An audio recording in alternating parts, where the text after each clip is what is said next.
Muy buenas tardes a toda nuestra audiencia, a toda la gente que sigue estas entrevistas todos los domingos. ¿Quién quiere ser presidente? Vamos ya por el 12º capítulo y en esta ocasión nos acompaña el candidato Carlos Sagnay y posteriormente su binomio Narda Ortiz. Son parte del movimiento Fuerza Ecuador y antes de dar la bienvenida, pues vamos a hacer un saludo a toda la gente que está viendo esta transmisión. Recuerden que el martes esta entrevista estará colgada también en mi canal de YouTube, Michelle Oquendo. Y el jueves habrá un resumen en Instagram TV y todo el audio de la entrevista en mi programa Desde mi Visión por Radio Visión, Quito 91.7, Guayaquil 107.7. Un abrazo a todos nuestros auspiciantes quienes creen en este proyecto: Noé Sushi Bar, Huisec, Mole El Jardín y Pacari.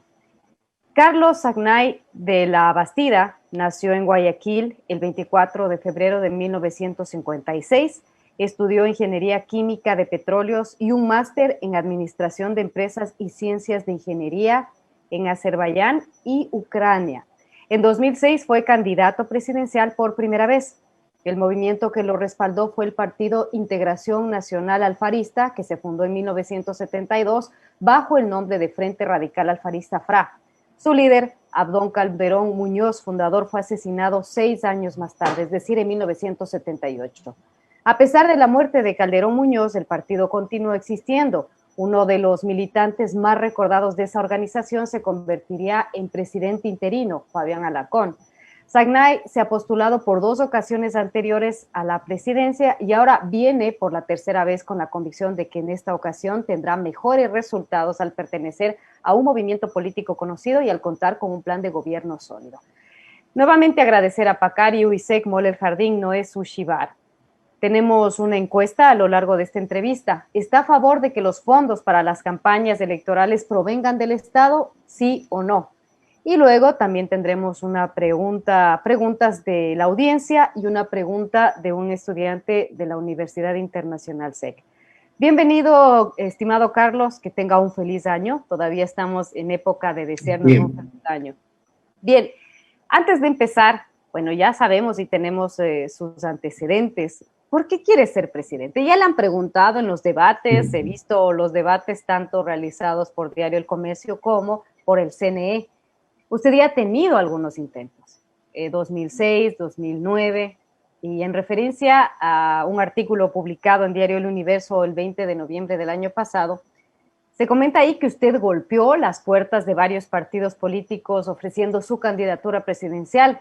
Desde su perspectiva, ¿el fin justifica los medios o en este caso usted comulga con los principios ideológicos y políticos del rodosismo y de sus principales líderes? Me refiero a la familia Bucaram. Es decir, si había otro partido, igual no le importaba la tendencia. Carlos, bienvenido. Muy buenas tardes, Michelle. Muchísimas gracias por su invitación. Un cordial saludo a todos los que nos están escuchando y viendo en las redes sociales. Es la primera vez que soy entrevistado por usted. Para mí es un placer conocerla. Me ha hecho varias preguntas, voy a tratar de recordar todas ellas. Una sola pequeña aclaración. Yo soy máster en Administración de Empresas, graduado en Gran Bretaña en Strathclyde University, Graduate School of Business. O sea, lo que usted hace mención a Ucrania y Azerbaiyán, en Azerbaiyán yo estudié el idioma ruso y en Ucrania estudié Ingeniería Química de Petróleo y soy máster en Ciencias. Además, tengo un diplomado en marketing que también lo obtuve en Gran Bretaña y la mayor experiencia que yo tengo es justamente en Gran Bretaña a partir del año 1984. Solamente esa pequeña aclaración acerca de mis estudios. Bueno, vamos a ver si recuerdo todas las preguntas, pero vamos a empezar por la última, que es más fresquita y que creo que a muchos les interesa. Golpeé efectivamente las puertas de prácticamente todos los partidos políticos y movimientos políticos que estaban habilitados para presentar candidaturas presidenciales. Esto porque es una obligación del Consejo Nacional Electoral y de la ley electoral y del Código de la Democracia. No es un invento mío. Hay que ser candidato de alguna organización política. Usted no puede participar en política, por más de que usted participe en política, no puede ser candidato. Y ya sucedió en el año 2013, 2017, que a pesar de que yo nunca he dejado de trabajar políticamente un solo día desde que me inicié en el año 2006, no pude ser candidato a nada. Eso yo no creo que sea justo, no creo que sea correcto. La ley, la Constitución indica que todos podemos ser candidatos, elegir y ser elegidos, pero la verdad es que podemos ser candidatos siempre y cuando nosotros nos ciñamos a la ley electoral y al Código de la Democracia. Ahí, empezando por allí. Por ejemplo, hasta el momento se habla de la candidatura de un señor que tiene mucho dinero y que no ha conseguido ser candidato presidencial, y sin embargo no hay tanto cuestionamiento como el cuestionamiento de una persona eficiente que no ha gastado cantidades de dinero, más que ha dedicado su tiempo, su conocimiento y su experiencia, que es muy valioso, pero que no estamos hablando aquí de decenas, ni centenas, ni de miles de millones de dólares. Es mi tiempo que yo lo he entregado con mucho gusto a todos los ciudadanos ecuatorianos, incluyendo a mis rivales que han copiado muchas de mis propuestas. Y sin embargo, yo lo he entregado de todo corazón porque mi afán ha sido servir al ciudadano ecuatoriano sin pedir absolutamente nada. Nunca he merodeado ningún gobierno, no he pertenecido a ningún gobierno, y pudiendo haber sido ministro desde hace décadas o estar en cualquier función pública por mucho tiempo. Yo he preferido seguir siendo independiente. Ahora, Fuerza Ecuador me dio la oportunidad, me invitó a ser su candidato. Yo lo acepté con mucho gusto, porque estaba buscando ser candidato presidencial para presentar mi programa de gobierno, lo cual Fuerza Ecuador fue no solamente que me dijo que ponga mi programa de gobierno, que es bien conocido en la lucha contra la corrupción, sino también que yo proponga a mi binomio presidencial. Esto era más de lo que yo esperaba. Más aún, nunca se habló de dinero ni de ningún compromiso. Simplemente se me invitó a que sea su candidato. Y esto lo ha confirmado el mismo Abdalá Bucaram Ortiz, porque nunca ha habido tal conversación. En cambio que otras agrupaciones políticas, obviamente nacidas de la corrupción, querían millones de dólares. Cosa que, de mi parte, por ejemplo, no hay posibilidad de que se pueda llegar a un acuerdo. Ahora bien, sobre los asuntos ideológicos que usted dice, yo creo que en política, aquí en Ecuador creen que las fusiones o los acuerdos electorales deben ser solamente entre agrupaciones afines, los de la derecha con los de la derecha, para unificar una derecha que está fraccionada. No es así. Yo soy un hombre de centro que bien claramente ha especificado que mi programa de gobierno es liberal en lo económico para obtener recursos, para pagar para educación y salud, que mi programa en lo político es netamente social y es mucho más social que el de los socialistas que no cumplen. Por ejemplo, este gobierno dice ser progresista y sin embargo ha reducido el presupuesto para educación y salud, algo que para mí no es comprensible. Yo voy a dar los mayores presupuestos jamás vistos en la historia del Ecuador para educación y salud, porque yo quiero de Ecuador una nación desarrollada, y no hay nación desarrollada que no se preocupe por sus niños y sus ancianos. Esto no es de izquierda. Y usted está viendo que los de la izquierda se hacen propaganda con tal cosa y no cumplen. Esto es normal en cualquier país desarrollado, y yo quiero hacer de Ecuador un país desarrollado. Ahora, en lo electoral, lo que nosotros hemos conseguido al unir la fuerza de los pobres con la fuerza de la razón es algo realmente fabuloso, porque es un poder que teme la oligarquía, porque la oligarquía tradicionalmente ha querido mantener a los pobres pobres, sin darles educación, no permitiéndole el acceso a desarrollar su intelecto, porque el día en que desarrollen su intelecto se darán cuenta quién los engaña, quién los defiende, quién les dice la verdad, quién les miente, quién es original y quién es una copia. Y eso ellos no quieren. En cambio, nosotros hemos logrado, Fuerza Ecuador y mi movimiento Venceremos, hemos logrado unificar la fuerza de los pobres con la fuerza de la razón. Y esta es una fuerza muy poderosa de la cual temen los oligarcas. No sé si ¿por qué quiero ser presidente? Me falta. Permítame un ratito. Ya lo he dicho muchas veces. Ecuador necesita un cambio fundamental, trascendental, un cambio de sistema, del sistema corrupto que tenemos a un sistema transparente, con ejemplo desde la cabeza, que es lo que estoy ofreciendo. Yo llevo una vida transparente, toda mi vida me he preparado para manejar el país en crisis, más aún en bonanza. pero en crisis. Quiero resolver la crisis económica, política, social, ética, moral, cívica y sanitaria que tenemos. Las 7 plagas de Egipto nos han caído y yo quiero resolverlas para el pueblo ecuatoriano. Bueno, sí, es un año complejo, son 4 años difíciles, yo creo que para el Ecuador y no solo para el Ecuador y el mundo. Y usted hablaba de que va a poner énfasis sobre todo en educación y en la salud. ¿Cómo lo hará en el tema de la salud, tomando en cuenta esta pandemia que en los países desarrollados pues están empezando a vacunar masivamente para que las personas y evitar el contagio del COVID-19? Sin embargo, en nuestro país la situación es completamente distinta. Yo creo que el 2021 va a ser un año todavía complicado. ¿Cómo piensa resolver de ganar las elecciones este cuadro tan complicado que tenemos como país en lo económico y también en el... Mire, Michelle, yo creo que es fundamental que nosotros nos preparemos bien para no caer justamente en los problemas que tiene, por ejemplo, Gran Bretaña.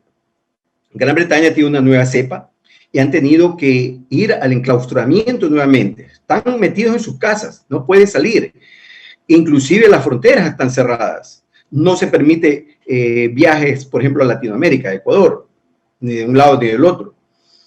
Eso debido a que tienen una nueva cepa. Nosotros tratemos de evitar llegar a ese nuevo extremo porque sería fatal para nosotros.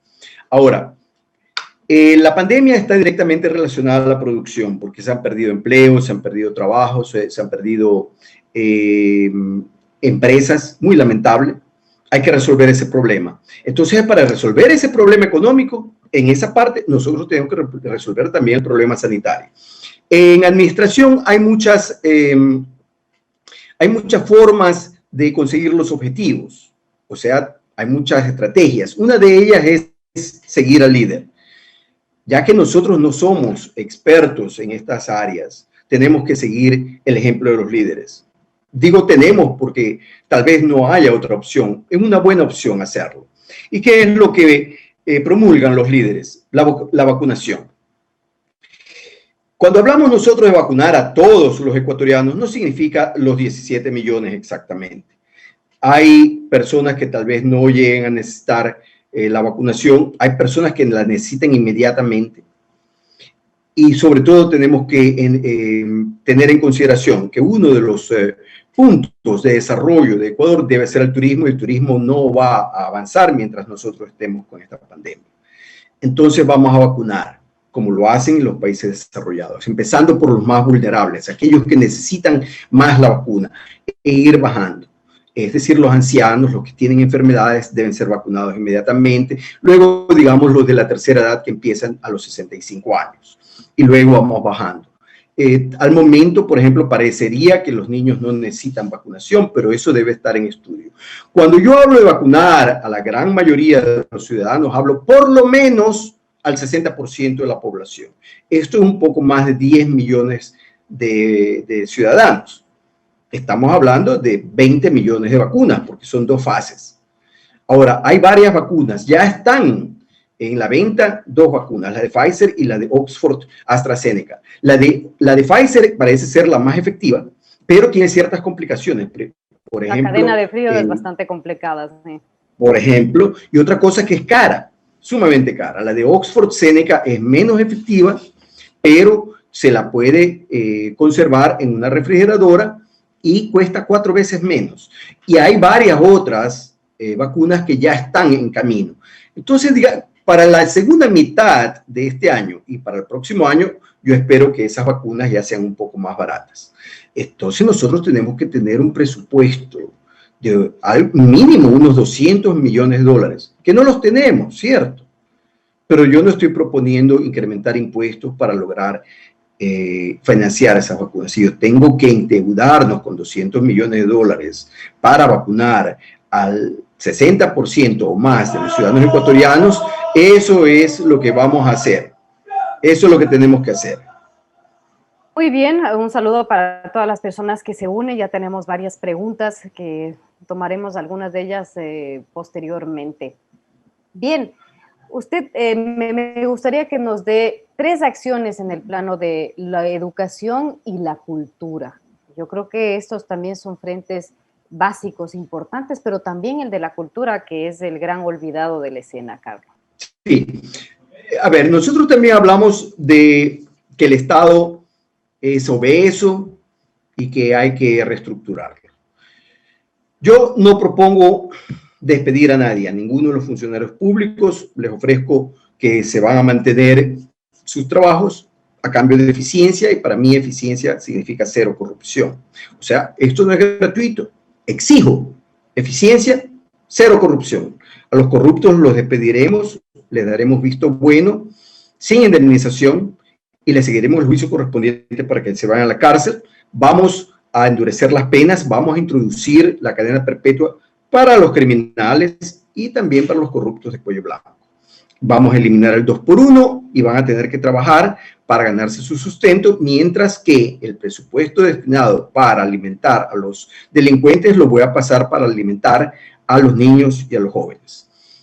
Y hablemos directamente en educación y de cultura. Vamos a simplificar 3 ministerios que existen actualmente: educación, cultura y deportes en uno solo, porque la educación comprende el deporte y la cultura. No es necesario que los tengamos separados. Entonces, por ahí va ya una reducción del tamaño del Estado, pero en edificios, en mantenimiento de edificios, en electricidad, en agua, en servicios, en automóviles y todo eso. Vamos a reducir. Ahora, voy a destinar, indiqué, los presupuestos más grandes a educación y salud. Educación, como ya le dije, incluye deporte, de la cual le podrá hablar Narda, porque Narda ha sido seleccionada de baloncesto y se dedica todavía al deporte, y ella le podrá hablar sobre el tema.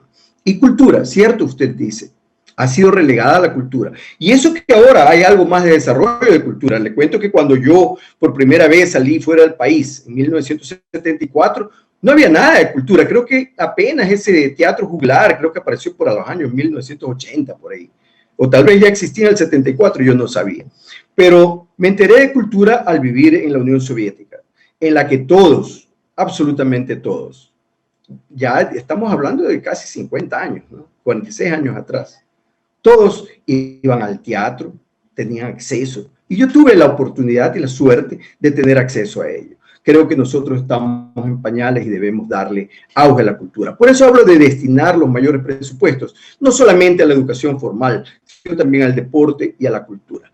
Ahora, en lo formal, en la educación, quiero que quede claro, yo quiero llegar a todos los rincones del Ecuador, pero para llegar a todos los rincones del Ecuador, tengo que darle conectividad a todo el Ecuador.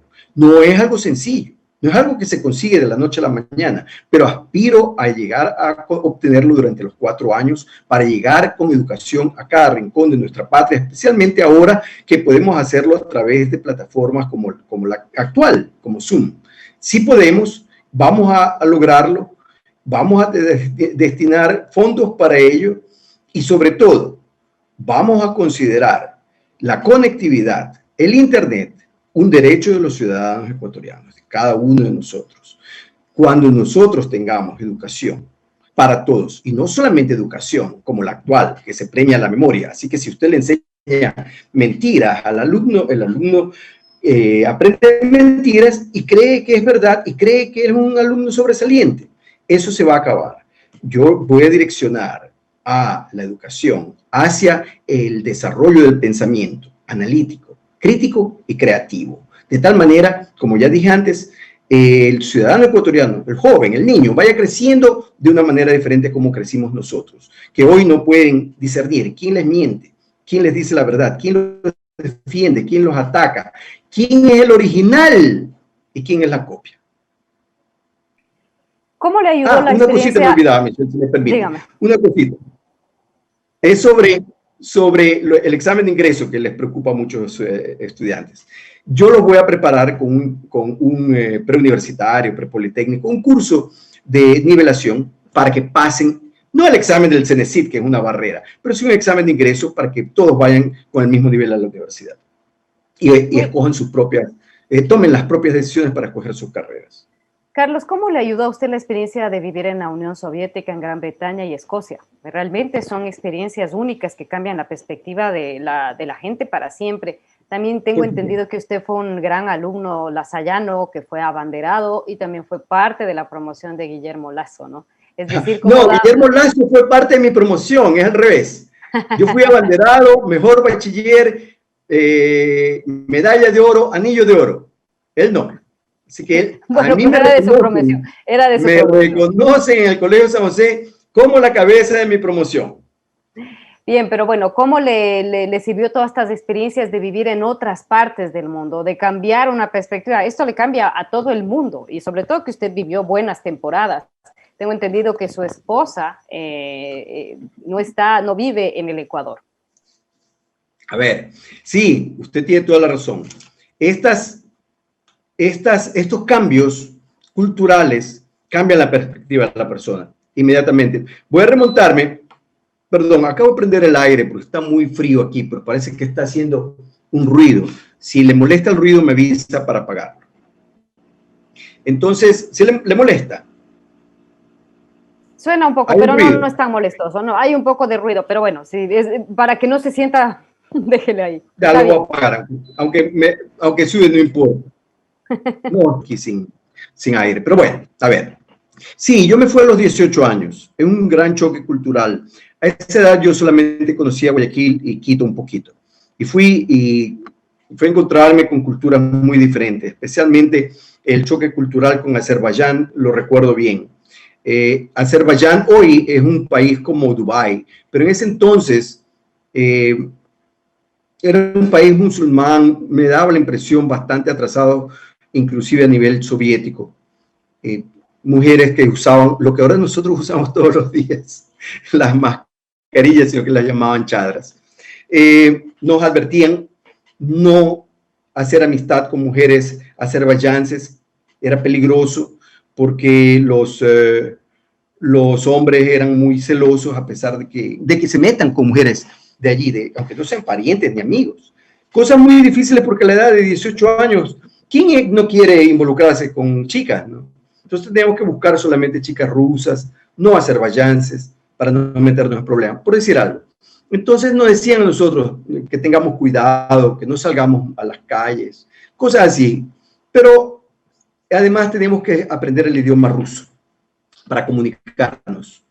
Y esto fue una gran experiencia porque de alguna manera me comunicaba yo, por ejemplo, con alumnos, compañeros de países africanos y de alguna manera nos entendíamos. Nos hacíamos entender con las pocas palabras de ruso que hablábamos. Habían vietnamitas, habían árabes, habían europeos orientales, habían cubanos, habían latinoamericanos de otros países, de Colombia, de Perú, de República Dominicana, de todo lado. Entonces, y también ecuatorianos de todo lado del Ecuador. Y fíjese que a los 18 años, vividos solamente en la costa, otros vividos solamente en la sierra, había ese antagonismo que ahora se ha perdido bastante, pero en ese tiempo era un poco más marcado. También empezamos a mezclarnos, ecuatorianos de diferentes provincias, hasta que llegamos a entendernos y ser buenos amigos. Son cosas, una experiencia extraordinaria. Luego yo fui a Ucrania occidental, muy cerca ya de la frontera con Europa oriental, y fue otra experiencia maravillosa para estudiar, fue formidable. Aprender, que fue estudiar química de petróleo. Eso fue una parte, la parte cultural de mezclarse con otros países, personas de otros países, eso es una experiencia inolvidable. Luego en Gran Bretaña algo similar, pero con una cultura diferente, o sea, la cultura escocesa muy diferente de la rusa o de la ucraniana o más aún de los azerbaiyanos. Le voy a decir una anécdota que va a simplificar todo. En una ocasión allá por el año 1990, algo así, que hacía trabajos de negocios con Rusia, me encontré con el director de una compañía petrolera que resultaba ser no recuerdo bien si él era de Azerbaiyán o era ruso, tal vez era ruso. Me dijo, ¿sabes, Carlos? Yo tenía un amigo escocés, tuvimos amistad 20 años y la primera vez que entré a su casa fue el día de su sepelio, el día que se murió. Eso me comentó él y yo me reí porque entendí perfectamente bien lo que él me decía. Me decía que había mantenido amistad con un escocés por 20 años y la primera vez que entró a su casa fue el día que se había muerto el escocés. Ya con eso resumimos todo, claro. Esto voy a tratar de más o menos simplificarlo también. Los escoceses no es que no lo hayan invitado a él porque sean malos, no. Lo que pasa es que ellos son muy, muy diferentes a los rusos. Los rusos le invitan a usted el día que la conocen. La conocen, la están invitando a su casa, le ponen una botella de vodka, comen, son muy abiertos. Los escoceses son al revés, son muy privados, bastante cerrados, una sociedad difícil de incursionar. La rusa es más fácil de incursionar, inclusive los azerbaiyaneses son más fáciles, pero los escoceses tienen una particularidad. Cuando le brindan a usted la amistad, ellos son verdaderos amigos. Eso yo llegué a apreciar con el tiempo, porque yo también me quejaba. Aquí nadie se hace amigo de uno. Y sin embargo, me hicieron notar eso. Pero cuando te aceptan como amigo, ellos son amigos de verdad. No andan con el abracito y el besito falso. No andan con la hipocresía. Ellos son de frente. Y eso yo lo aprendí, pero después de muchas experiencias que tuve que pasar por allá. Muy bien, está con nosotros Carlos Agnay de La Bastida. En unos minutos más también estará su binomio aquí en ¿Quién quiere ser presidente? Bueno, ya hemos comentado anteriormente pues sus logros académicos. Usted tiene, su padre es Julio, pues sastre, su madre Genoveva, ama de casa. Ya sabemos que se destacó en el Colegio San José de la Salle y esta anécdota que fue compañero de promoción de Guillermo Lazo. Si existiera lógica, gente que mediante la educación destaca, merecería ocupar posiciones de liderazgo en el país. ¿Por qué los ecuatorianos no hemos sabido elegir a los más capacitados y ha sido víctima del populismo? ¿En qué forma las élites tienen esa responsabilidad, Carlos? Pues no solamente el populismo, pero el populismo podría ser de izquierda, de derecha, pero tras bastidores, los que han manejado el país son banqueros y oligarcas. Eso hay que tener en consideración. Mire, en el año 1997, en febrero, derrocaron a un presidente de la República por loco. ¿Quién lo declaró loco? ¿Eran competentes los que podían declararlo loco? Es decir, que los diputados pueden declarar loco a alguien. Esto no es cuestión de votación. Esas cosas están mal hechas. Y obviamente que fue un golpe de Estado. ¿Y quién está preso? Nadie. Y después siguieron con la incertidumbre, siguieron los golpes de Estado. ¿Quién fue preso? Nadie. Es decir, nosotros tenemos un país anárquico, donde los que tienen el poder, sea temporal o de largo plazo, hacen lo que les da la gana y en Ecuador no pasa nada, porque no tenemos un sistema de justicia confiable. No, aquí no, mire, no van a llegar las inversiones que necesitamos si continuamos así. Nosotros necesitamos confiar en la justicia, de tal manera que la justicia no sea para aquel que tiene la más grande billetera para comprar a jueces, fiscales, inclusive a los abogados de sus contrincantes. Nosotros necesitamos un sistema diferente. Vamos a introducir un sistema de escalafón para que podamos seleccionar a los cuadros más capaces del Ecuador, con la mejor experiencia a través de muchos años de litigio en las cortes, con la educación formal más adecuada de pregrado y de posgrado, sea esto de maestrías, de doctorados, etcétera. Pero sobre todo, lo más importante, que tenga una trayectoria limpia, transparente, porque nosotros necesitamos jueces y fiscales probos, honrados, a carta cabal, para que el ecuatoriano confíe en la justicia, de tal manera que el que se va a la cárcel y no haya duda de que es culpable y de que los que están campantes en la calle y que tengan que ser acusados sean acusados, y si tienen que irse a la cárcel, se van a la cárcel. Cuando nosotros tengamos un sistema así, en el que podamos confiar, confiarán también los inversionistas, especialmente inversionistas extranjeros, para que venga la inversión extranjera directa, que en comparación con Perú y Colombia deja mucho que desear. Mientras nosotros no tengamos inversión, no vamos a tener creación de empleo, creación de riqueza. Y también los inversionistas nacionales que se han ido regresen porque puedan confiar en el sistema de justicia nacional. Carlos, de ganar, ¿cómo sería su relación con la prensa? Mi relación de la prensa será de mutuo respeto. Yo, y al igual como le he dicho anteriormente, no necesito tener jueces y fiscales de bolsillo, no necesito meter las manos en la justicia, voy a respetar la independencia de los poderes.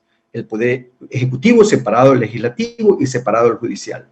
Mire, yo le voy a decir, Michelle, hay muchas maneras de someter a la prensa y yo las veo claramente.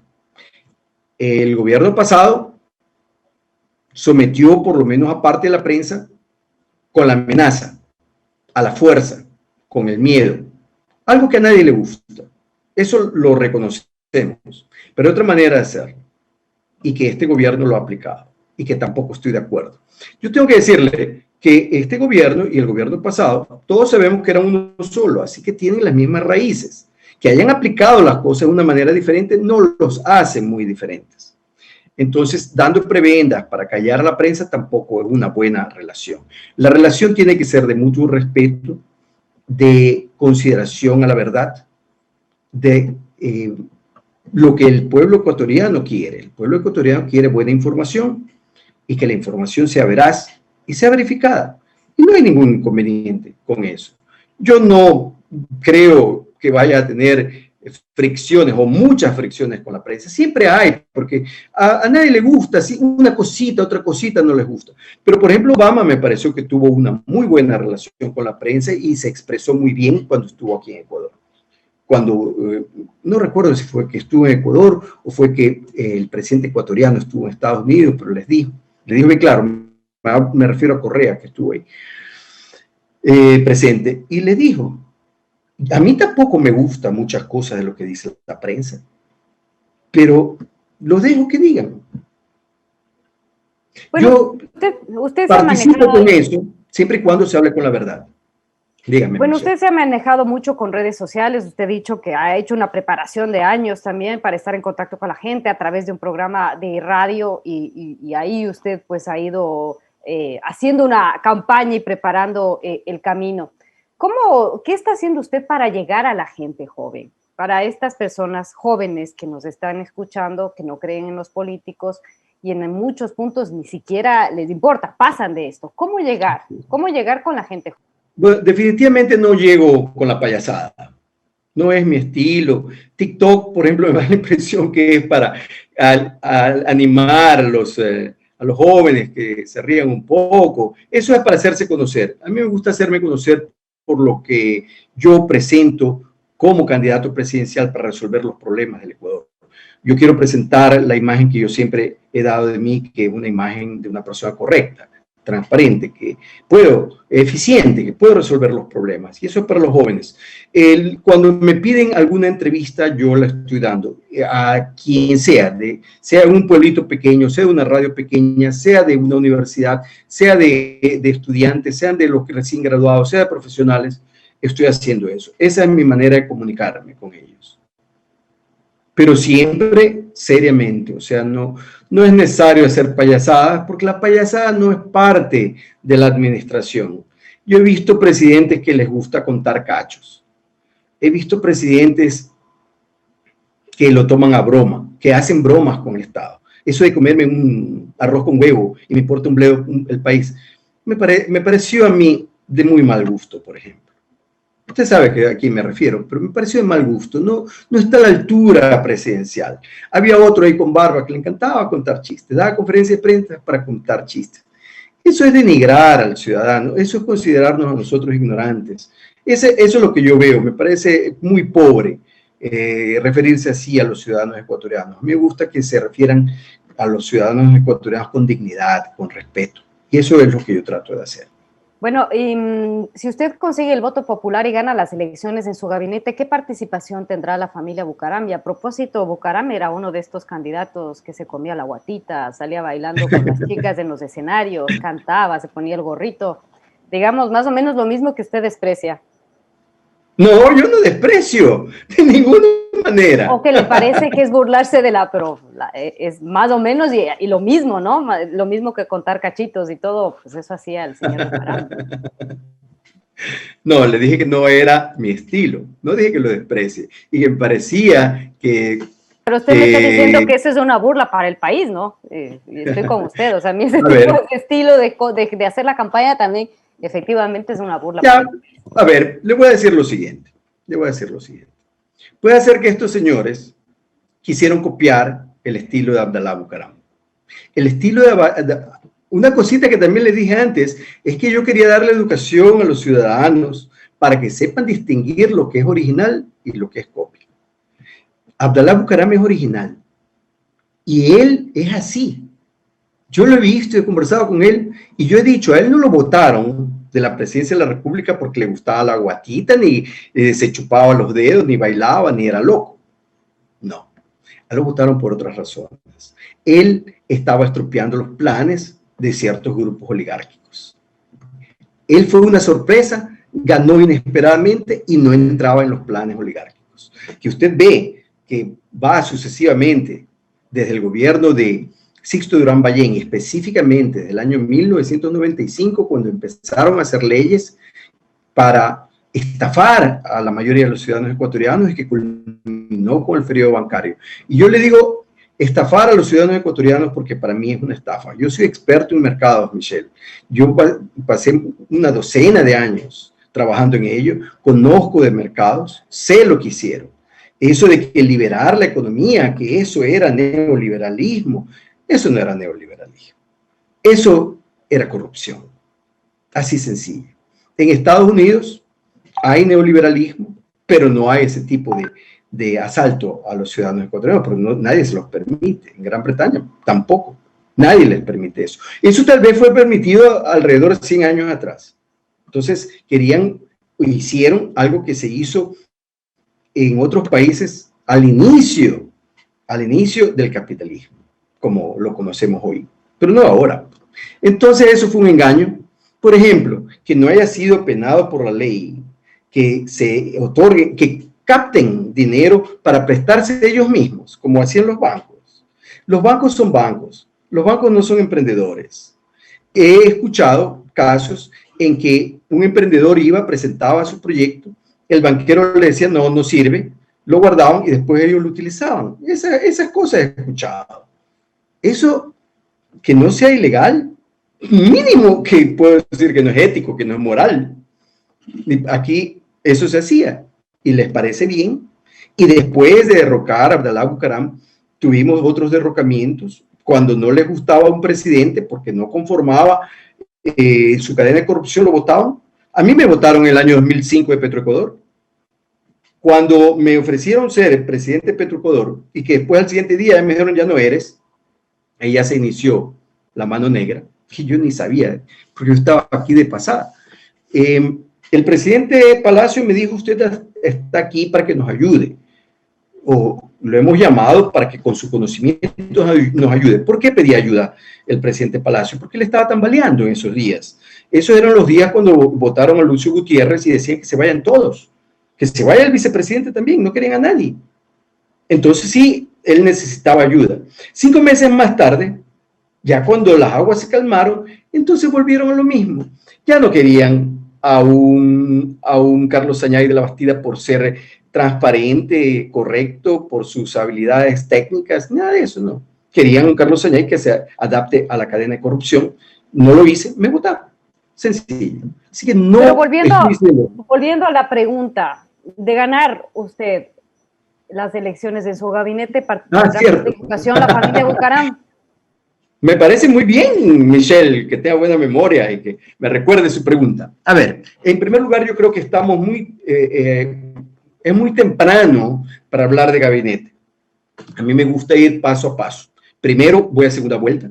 Llego a segunda vuelta, usted me invita a una entrevista, no inmediatamente, porque voy a necesitar tiempo para buscar los mejores cuadros, y entonces sí, nosotros podemos conversar, y yo con mucho gusto, Michelle, le voy a responder a su pregunta. Esta pregunta ya me la hicieron antes, y respondí de la misma manera. Es muy temprano para hablar de gabinete, pero eso sí, yo le voy a adelantar.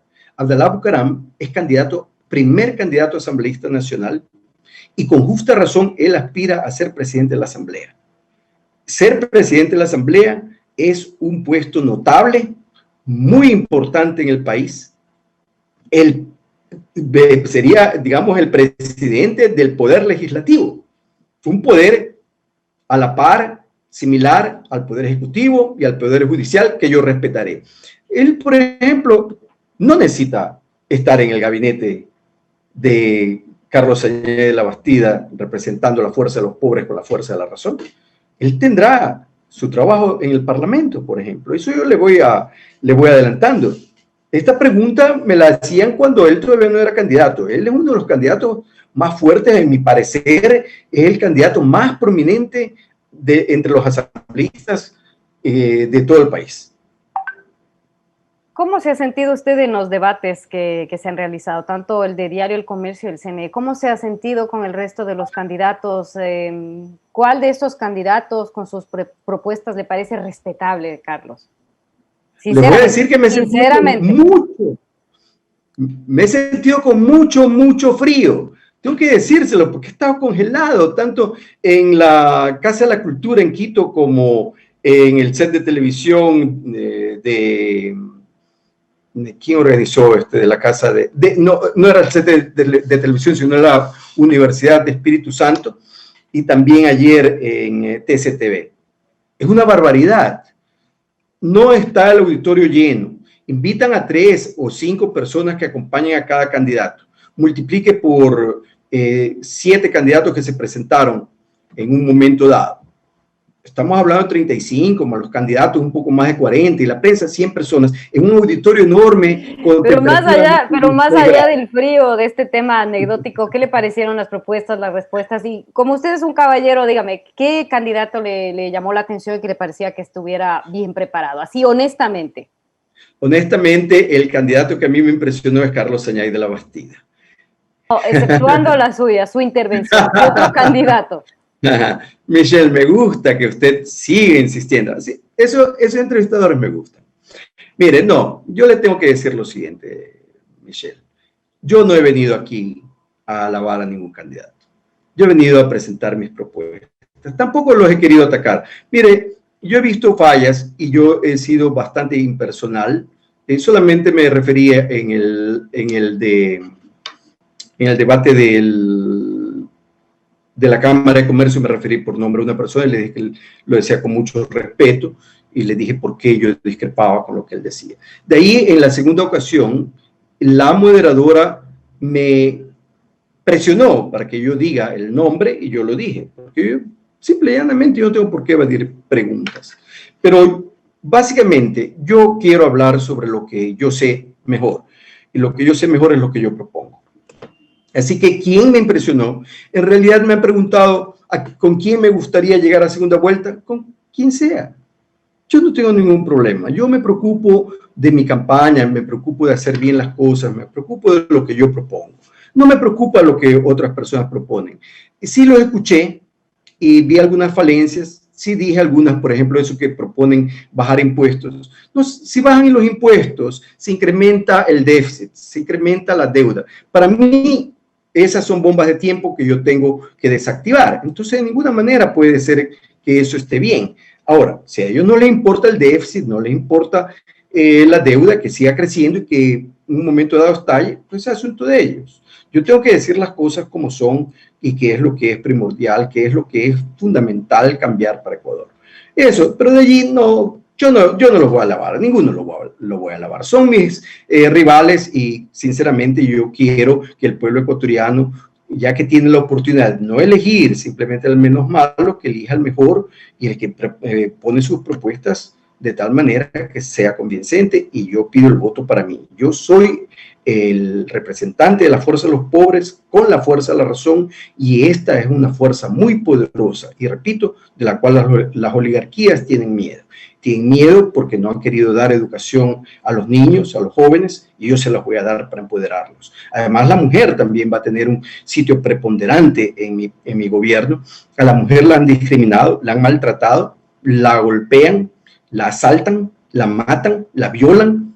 Eso va a terminar en mi gobierno. La violencia contra la mujer y la discriminación contra la mujer va a terminar, y yo les voy a dar la oportunidad de que se respeten sus derechos y esté realmente al nivel del hombre. Es decir, hacen un trabajo similar al hombre, tienen que pagarle igual.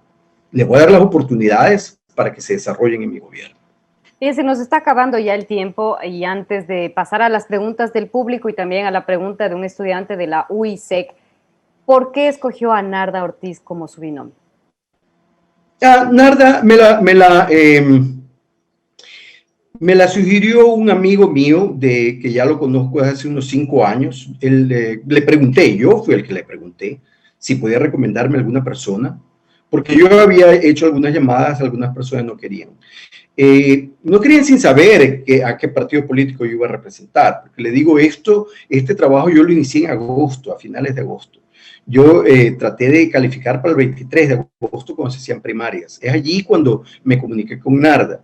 Y yo hablé con Narda el día después que yo sabía que no había calificado. Yo la llamé y le dije, mira, ya no pude calificar, así que ya no hay chance de que seas candidata, pero quería conocerte y conversamos. Me cayó muy bien, me pareció muy simpática. Esto en el teléfono, nada más que en el teléfono. Y le deseé mucha suerte. Y después se dio el caso que me ofrecieron la candidatura vicepresidencial y ella fue la tercera persona a la que yo llamé. Antes de ella había llamado a 2 empresarios que yo conocía y los dos, o sea, en el mismo día declinaron y yo no tenía mucho más tiempo y dije, bueno, conozco a Narda, voy a ofrecerle a Narda. Y también recuerde, eso de seleccionar un candidato vicepresidencial no es cosa fácil porque hay que reunir un sinnúmero de requisitos en un cortísimo tiempo. Y eso es lo que tuvimos que hacer. Narda cumplió con las exigencias del Consejo Nacional Electoral para ser candidata. Nos presentamos después de 48 horas o menos, creo, 24 tal vez, y ahí la conocí personalmente a Narda. Me di cuenta que era mucho más alta que yo. No crea que hay un problema con eso, pero está bien. Basquetbolista, atlética, todo me pareció excelente. Y 6 días más tarde éramos binomio oficial, porque todo lo hicimos de acuerdo a la ley. Exigencias del Consejo Nacional Electoral, Código de la Democracia, ley electoral, para cumplir con todo, porque he demostrado, al igual que Fuerza Ecuador, ser eficientes en este aspecto, por lo menos, y muchos otros. Bueno, muchísimas gracias. Con esto concluyo yo, pero voy con la pregunta del público. Johan Medina Paguay, ¿está de acuerdo con la liberación comercial, empezando por los bancos? Es decir, aperturar a que bancos más grandes entren a operar en nuestro país. Por supuesto, Michelle. Esta es mi propuesta desde el año 2006 cuando incursioné en política. El eje central de la parte económica es bajar las tasas de interés permitiendo la competencia internacional de bancos. Esa es mi propuesta desde el año 2006. Tengo que estar de acuerdo con mi propia propuesta. Bien, ahora viene la pregunta de la Universidad Internacional SEC. Recuerden que estamos aquí haciendo esta transmisión en vivo y en directo, gracias a Pacari, Mole El Jardín, UISEC, Noé, Sushi Bar, y también recordarles que hay una encuesta. Está a favor de que los fondos para las campañas electorales provengan del Estado. Ahora viene la pregunta de Lenín Jared, estudiante de Derecho de la UISEC. Bien. Ingeniero Carlos Sagnay. Como preámbulo, me gustaría enfatizar en la administración eficiente del Estado, donde se plantea evitar las privatizaciones y convertir a las empresas del Estado en negocios bollantes. Mi pregunta es, puntualmente, ¿cómo usted fomentaría la eficacia de toda la institución del Estado, la eficiencia de los mismos trabajadores, teniendo en claro el grado de corrupción, de coimas, como la misma improductividad existente? Nos gustaría saber su accionar ante estas situaciones y cómo llegaría usted a brindar seguridad y certeza en una sociedad angustiada, en una sociedad sin liderazgos claros. Muchas gracias. Ya bien. Mire, mi propuesta es gobernar con el ejemplo. Yo no robo, nadie roba. Hay corrupción, se va y se va a ir a la cárcel. Es drástico. Esto no es una broma. Mi propuesta es de levantar las empresas del Estado que hoy están en el suelo. A propósito, dicen que el sector público es deficiente. Yo les tengo que decir, es deficiente porque los gobiernos han sido deficientes y corruptos. Yo no propongo eso. Yo propongo un cambio fundamental. Yo propongo un sector público eficiente. Yo soy administrador de empresas. Ese es mi desafío. El administrador de empresas no llega solamente a una empresa bollante. El administrador de empresas tiene que levantar las empresas que están mal. ¿Acaso solamente las empresas bullantes son administradas por administradores de empresas? Todo tipo de empresa tiene que ser administrada. Ahora, yo no digo que el sector público sea una empresa, o sea, no hay que confundirse, pero sí hay empresas del sector público que necesitan ser bien manejadas, entre ellas Petroecuador. Hay empresas públicas, como el Banco del Pacífico, que son bien administradas y que las quieren vender a 800 millones de dólares. Yo propongo que no la vendan. Si tiene activos de 5.000, 6.000 millones de dólares, mejor vendo los activos antes que la empresa. Es elemental. La empresa funcionando bien, como está funcionando el Banco del Pacífico, si tiene activos de 5.000, 6.000 millones de dólares, tiene que costar más de eso, no 800 millones de dólares. Esa es una estafa, esa es una zapada, discúlpeme, Michelle, pero es una zapada de este gobierno. Y yo le estoy diciendo, por si acaso, al señor presidente, que no trate de pasarse de vivo, porque yo sí sé de la materia. Y eso para mí es peculado, porque peculado es el mal manejo de los fondos del Estado. Y cuando hablamos de fondos del Estado, no solamente estamos hablando de los activos líquidos, sino también de los activos como empresas del Estado. Así que todo tiene que ser transparente, se tiene que invitar a todo el mundo, no solamente a empresarios ecuatorianos o a bancos ecuatorianos que tengan interés en llevarse un activo por Banco del Pacífico fácilmente y barato, ¿no? Muchísimas gracias, espero que se haya sentido cómodo. Qué bueno, vamos a dar la respuesta a esta encuesta. ¿Está a favor de que los fondos para las campañas electorales provengan del Estado? Sí, dice un 4%, y no un 96%. Esta es la pregunta. Dije que no estoy de acuerdo. Sin embargo, mire, yo no voy a cometer el error de decir renuncio y ponerme en desventaja. De hecho, que ya hay algunos candidatos que empiezan siempre, no desde la misma línea de partida, sino con ventaja. Siempre ha sido así. No les voy a dar aún más ventaja diciendo, no, ustedes reciban los fondos y yo no. O sea, una cosa que yo no soy es tonto. A mí me gusta competir en igualdad de condiciones. Tengo que decirles, no estoy de acuerdo. Creo firmemente que si no hubiesen las franjas electorales habría menos interés en candidaturas. No solamente que no estoy de acuerdo en las franjas electorales, no estoy de acuerdo en que el gobierno, representando el Estado ecuatoriano, dé fondos a los partidos del fondo partidario. No tienen por qué darles. Yo he trabajado 15 años sin recibir un centavo, sin pedir un centavo. Los partidos o ciertos partidos reciben dinero del fondo partidario y no hacen este trabajo. Gracias. Ahora damos paso a Narda Ortiz. Por favor, si Narda prende la cámara. Gracias, Carlos. Dígame una cosa, Michelle. Dígame. ¿Es posible que yo me retire? Porque tengo mi debate y tengo que prepararme. Sí, siga, por favor. Sí, muchísimas gracias por su tiempo. A usted. Está con nosotros Narda Ortiz. Nació en Esmeraldas, pero varias etapas de su vida las desarrolló en ciudades como Loja y Quito. Esa movilidad con su familia le permitió conocer distintas realidades sociales e involucrarse más tarde como activista. Los desafíos que le planteó la vida también le han ayudado a canalizar acciones en las causas sociales. Con 2 hijos, enviudó muy joven. Su pareja, un empresario robambeño del área turística, tuvo un accidente de tránsito. Tiempo después le tocó afrontar una enfermedad catastrófica que logró superar. Hoy, gracias al reconocimiento de su labor como activista, ha sido designada como fórmula presidencial para el candidato Carlos Agnay. Bienvenida, Narda. ¿Cómo está? ¿Cómo se siente dentro de esta campaña y por qué decidió aceptar esta propuesta de ser binomio de Carlos Agnay? Buenas tardes, Michelle. Muchas gracias por su cordial invitación.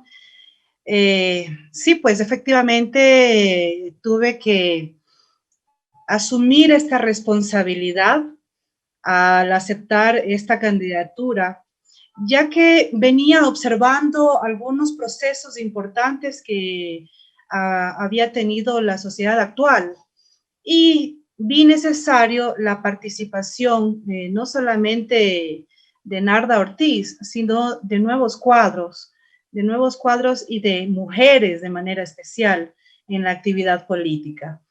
Entonces, ustedes saben, y es de conocimiento público, que la mayor parte de las candidaturas son monetizadas. Hablemos con sinceridad, hablemos con franqueza. La mayoría de las candidaturas son monetizadas, lo que lleva a los activistas políticos que realmente queremos servir, a que esté lejos de nuestro alcance, poder llegar a estos puestos, a estas candidaturas. Entonces vi una oportunidad por la preparación de Carlos Añay. Dije, es el momento que el país pueda aprovechar para tener ahora sí una persona realmente capacitada, realmente con una necesidad de servir, y dije, lo voy a acompañar. Acepté el reto sin tener conocimiento, como bien lo dijo él, de qué partido o qué movimiento político era, porque nuestra intención aquí, mi querida Michelle y queridos amigos que nos están viendo, es realmente dar un cambio importante para nuestro país. Claro, entiendo esa posición de querer servir, pero ¿qué piensa usted de la familia Bucaram? Sabe que, como yo digo, siempre uno está en un lado de la vereda y tiene solamente esa visión, solamente puede palpar esa realidad. Y normalmente es la realidad que los medios, que muchos medios nos venden.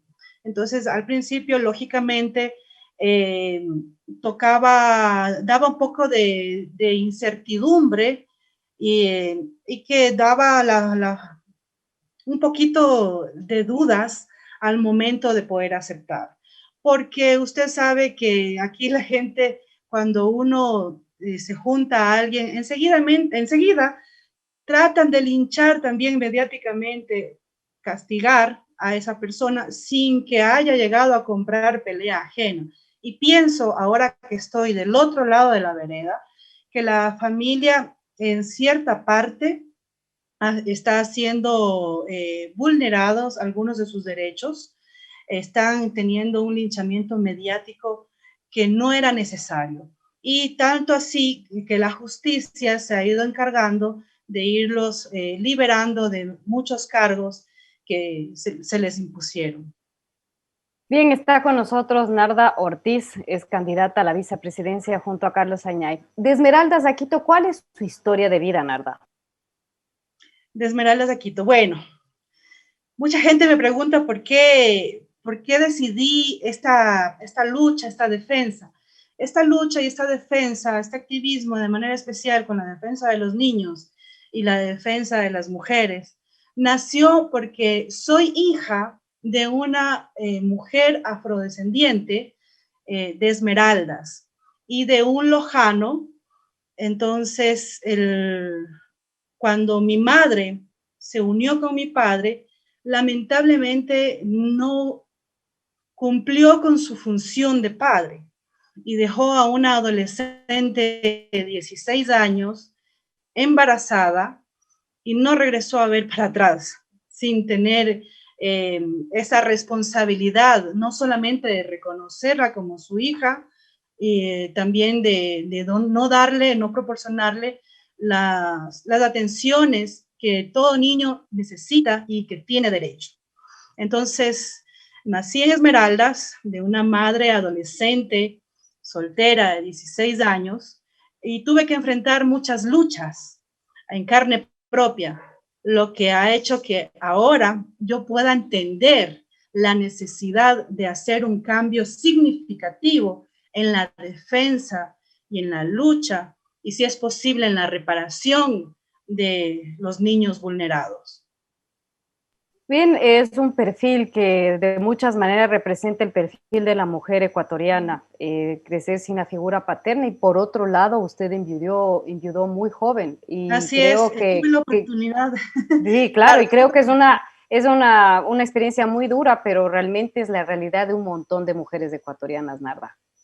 Sí, y que yo al estar aquí quiero demostrarles a todas ellas que sí es posible crecer, sí es posible avanzar, sí es posible poder superar ciertos temores, ciertas dificultades, ciertas taras que nos han implantado a nosotras en la sociedad. Entonces, ahora estoy aquí al frente para decirles a todas ellas que tienen en este momento una representante, alguien que sí puede velar por ellas, alguien que entiende cómo es estar en sus zapatos, cómo ser sorora en esos momentos tan difíciles y tan complejos que hemos tenido que atravesar. Narda, usted se declara como animalista, como usted ya nos ha explicado, defensora de los derechos de la mujer y de la familia. Cuéntele a la gente en qué ha consistido su trabajo en estos temas. Bueno, mi trabajo básicamente ha consistido en la educación. Pienso que la educación en estos temas, para que la gente entienda cuándo ha sido vulnerado, cuando una persona, en estos casos, por ejemplo, yo me dediqué mucho tiempo en hacer talleres de capacitación de manera especial para padres de familia de los colegios, de las zonas rurales, para que entiendan, para que tengan conocimiento a través de un grupo de profesionales que tenemos, cuando su hija, su hijo ha sido vulnerado, ha sufrido de abuso sexual, cuando ha estado consumiendo drogas, cómo diferenciar si su hijo está en un proceso de adicción, porque normalmente los padres, por cuestiones de trabajo, por cuestiones diversas, nos consumen nuestras actividades laborales y no llegamos a percibir esas señales que nuestros hijos nos envían y lógicamente al no percibirlos llegan a sus procesos lamentables de adicción que en muchos casos es muy difícil poderlos reparar. Narda, ¿cómo reducir índices tan preocupantes que se han evidenciado dentro del contexto de la pandemia, como la brecha digital rural y el maltrato infantil, especialmente a las niñas? Como lo dije, no solamente con la educación, lógicamente, porque nuestros niños necesitan saber que su cuerpo es sagrado, que nadie, ni siquiera su padre, su madre, su tío, su abuelo, porque normalmente los círculos más cercanos son los que vulneran los derechos de nuestros niños. Entonces, ellos necesitan ser educados, ser advertidos, lógicamente actuando en conjunto con el Estado para que en las leyes que ya hay de verdad se apliquen y que no caigan como se ha venido haciendo en una lamentable impunidad. Estamos hartos de la impunidad, estamos cansados. Ya no queremos una justicia selectiva solamente para el que tiene y que el que no tiene tenga que sufrir el dolor del abandono y ese sufrimiento que en muchos de los casos, cuando un niño no ha sido reparado, se convierte en un adulto vulnerador también. Entonces, ahí es donde vamos teniendo ese ciclo repetitivo donde nunca se puede acabar con toda esta situación. Entonces, si educamos con amor, si educamos con advertencia y si trabajamos en conjunto, no solamente que podríamos erradicar, pero sí podríamos bajar en forma significativa estos índices que lamentamos mucho porque son propios de nuestra zona, de nuestra región y que lamentablemente estamos llevando una bandera muy deshonrosa. Muchísimas gracias. Ha sido el binomio de Carlos Añay, Narda Ortiz. Muchísimas gracias por su tiempo y pues que tenga todo tipo de éxitos. Gracias. Muchas gracias, Michelle. Una excelente tarde. Gracias para todos. Muchísimas gracias a todas las personas que han seguido esta transmisión. Una vez más, agradecer a Mole el Jardín, es Sushibar, Unisec y Pacari. Un abrazo para todos los seguidores de este programa y también para nuestro equipo. Que tengan muy buenas tardes. Buenas tardes.